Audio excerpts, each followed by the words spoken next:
ഇനിയൊരു മോഷ്ടാവിൻ്റെ വിശാല മനസ്കതയെക്കുറിച്ചാണ് ഞാൻ പറയാൻ പോകുന്നത്. പാലക്കാട് ചന്ദ്രനഗറിലെ ഒരു ഹോട്ടലിൽ മോഷ്ടിക്കാനെത്തിയ കള്ളന് പെട്ടെന്ന് വയറ് വിശന്നു. അപ്പോൾ അയാൾ വിചാരിച്ചു ഓംലെറ്റ് പാചകം ചെയ്ത് കഴിക്കാം. അപ്പോൾ ഈ ഓംലെറ്റ് കഴിക്കാനുള്ള ആ പാചകം ചെയ്യാനുള്ള ശ്രമത്തിനിടെയാണ് കള്ളനെ ഞെട്ടിച്ചൊരു കാര്യം. മുന്നിലൊരു CCTV കുടുങ്ങിയോ ഓംലെറ്റ്. ഇപ്പോൾ പ്രേക്ഷകർ കാണുന്ന അതാണ്. പുള്ളി ഓംലെറ്റൊക്കെ ഉണ്ടാക്കാനുള്ള ശ്രമത്തിനിടയിലാണ് നേരെ കൺമുന്നിൽ CCTV ചിരിക്കുന്നു. ഓംലെറ്റ് പാചകം ചെയ്ത് കഴിക്കുന്നതിനിടെയാണ് ഇയാളുടെ CCTVയുടെ ശ്രദ്ധയിൽപ്പെട്ടത്. കള്ളനൊന്ന് ഞെട്ടി, പിന്നീട് അയാൾ ഓടി രക്ഷപ്പെട്ടു.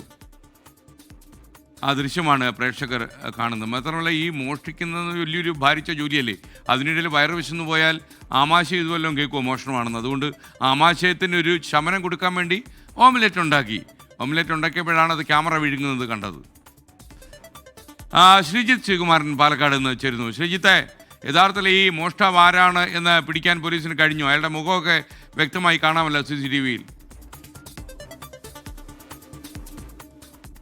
ഏതോ തമിഴ്നാട് സ്വദേശിയാണെന്നാണ് SKN പോലീസ് പറയുന്നത്. കസബ പോലീസിന്റെ പ്രത്യേക അന്വേഷണ സംഘം ഇയാൾക്കായുള്ള തിരച്ചിൽ ഇതിനകം തന്നെ ആരംഭിച്ചു കഴിഞ്ഞു. അതിൽ ഏറ്റവും എടുത്തു പറയേണ്ടത്, ഈ ഹോട്ടലിൽ ഓംലെറ്റ് പാചകം ചെയ്ത് ഇദ്ദേഹം കഴിച്ചു. അതിനുശേഷം വിശപ്പ് താങ്ങാനാകാത്ത വന്നതോടുകൂടിയാണ് പെട്ടെന്ന് ഹോട്ടലിലെ ഫ്രിഡ്ജിൽ ബീഫ് ഫ്രൈ ഇരിക്കുന്നത് കണ്ടത്. ഒരു പ്ലേറ്റിൽ ബീഫ് ഫ്രൈ ഇരിക്കുന്നത് കണ്ടു. അതെടുത്ത് പുറത്ത് ഉള്ളിയൊക്കെ എടുത്ത് അരിഞ്ഞ് സെറ്റാക്കി വെക്കുന്ന സമയത്താണ് CCTV കണ്ടത്. ഈ CCTV കണ്ടതോടുകൂടി പെട്ടെന്ന് തന്നെ മോഷ്ടാവ് സംഭവം അബദ്ധം പറ്റിയെന്ന് തിരിച്ചറിഞ്ഞു.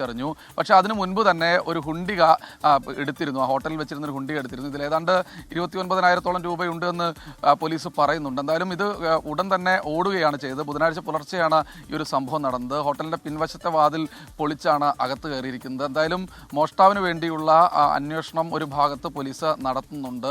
ഈ മേഖലയിൽ മോഷ്ടാക്കളുടെ എണ്ണം പെരുകി വരികയാണെന്നാണ് പോലീസ് പറയുന്നത്. പക്ഷേ പാലക്കാട്ടെ പോലീസിൻ്റെ ലിസ്റ്റിലൊന്നും ഈ ഒരു മുഖം ഇല്ല എന്ന് പോലീസ് പറയുന്നുണ്ട്. എന്തായാലും പോലീസ് പറയുന്നത് തമിഴ്നാട് സ്വദേശി ആയിരിക്കാം. അങ്ങനെയാണെങ്കിൽ അന്വേഷണം വാളയാർ അതിർത്തിക്കപ്പുറത്തേക്കും വ്യാപിക്കേണ്ടി വരുമെന്നാണ്. എന്തായാലും ആളുകൾ വലിയ ബുദ്ധിമുട്ടിലാണ്, വലിയ പേടിയിലാണ്. ഈ ഹോട്ടലിലൊക്കെ കയറി ഇത്തരത്തിൽ പെട്ടെന്ന് തന്നെ മോഷണം നടത്തുക, അതിനുശേഷം ഭക്ഷണം കഴിക്കുക, അതൊക്കെ വലിയ ബുദ്ധിമുട്ട് തന്നെയാണ് ഉണ്ടാക്കുക. എന്തായാലും സംഭവം രസമാണെങ്കിലും ഇത്തരത്തിൽ മോഷ്ടാക്കൾ പാലക്കാട് പെരുകുന്നു എന്നത് വാസ്തവമാണ്.